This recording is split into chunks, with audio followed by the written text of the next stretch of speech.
Bible Logos. My name is Tamiko Greeley, and I am your broadcast host. Today, I am pleased to bring you the conclusion of the powerful message called How to Make $1 Out of 15 Cents. I need you to do something for me. Like it and share it on social media with your friends and family. All right, sit tight for the conclusion of How to Make $1 Out of 15 Cents. Solomon was the king of pomp and circumstance. Solomon was a big shot.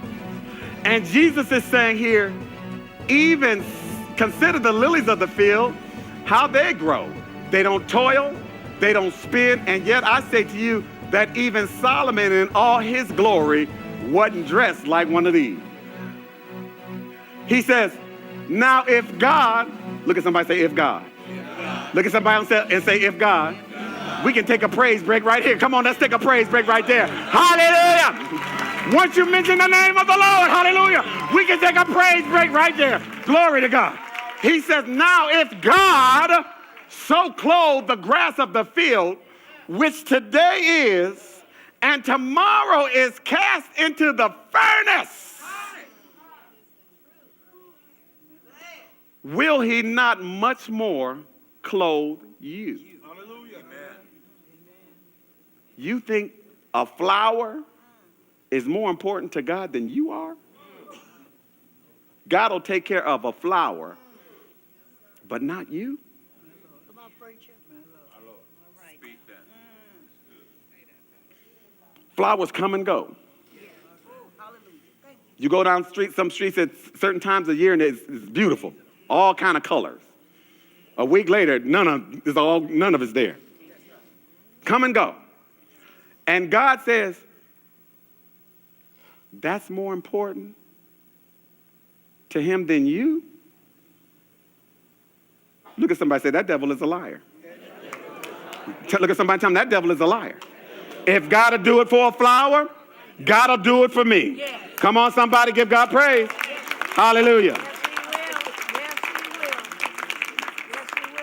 Look what he says here. He says, will he not, let me read that again. Now, if God so clothe the grass of the field, which today is, and tomorrow is thrown into the oven, will he not much more clothe you?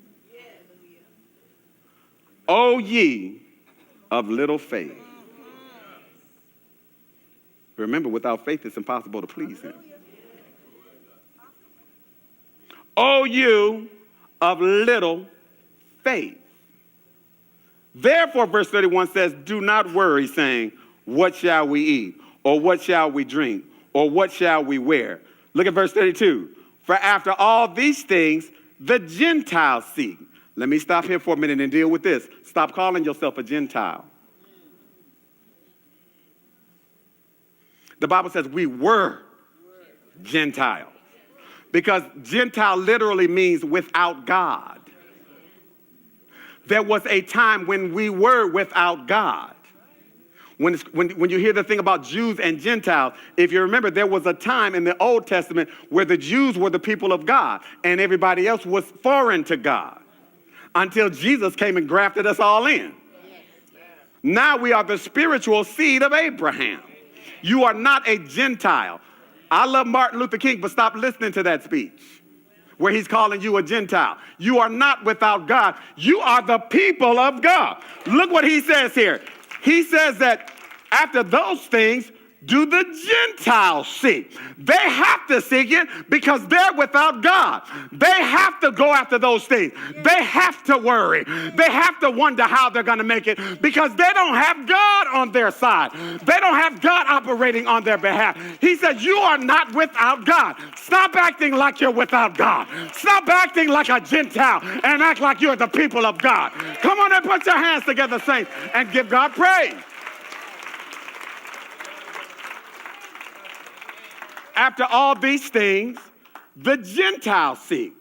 However, your heavenly Father knows that you have need of all these things. That's a drop the mic moment right there. Somebody needs to praise God. Hallelujah. I don't have to worry about how I'm going to make it. I don't have to worry about how I'm going to make ends meet. I don't have to worry about how I'm going to get through this month. I don't have to worry about the washing machine breaking down. I don't have to worry about the car not running because God's going to take care of me. If the car breaks down, God's going to have something else for me. If the washing machine stops running, God's going to have something else for me. I don't have to worry.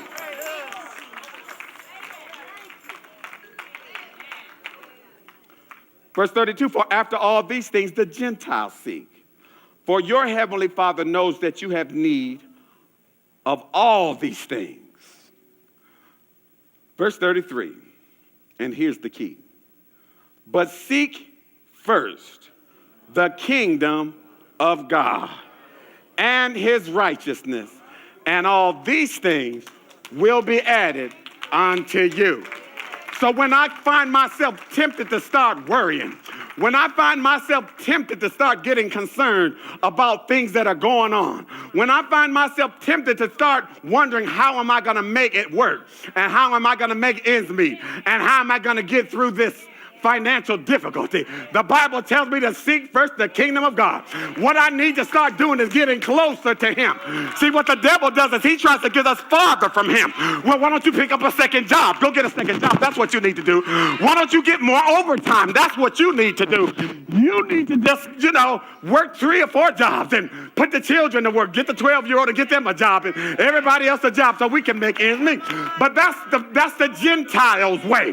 What God is telling us to do is to press in on him. Lord, you promised me in your word that you will meet all my need according to your riches and glory by Christ Jesus. So I'm pressing into you. I'm going to stand on your word. I'm going to trust in you. I'm going to believe you. I walk by faith and not by sight. I'm going to stand on your promises because I know you cannot lie and I know you cannot fail. Come on, somebody, put your hands together. Stand to your feet and let's give God praise in here.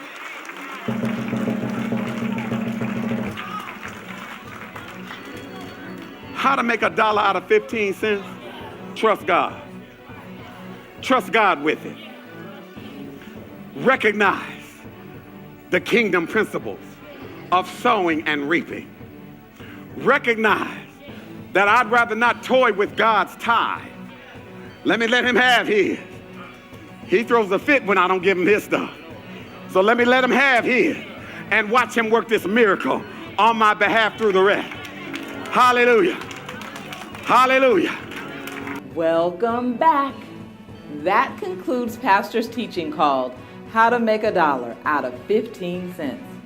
If you've been blessed by this message, please like it and share it with your friends and family. I am Tamiko Greeley, and I want you to remember that the sower sows the word, and therefore it is with the same measure you meet that it shall be measured unto you again.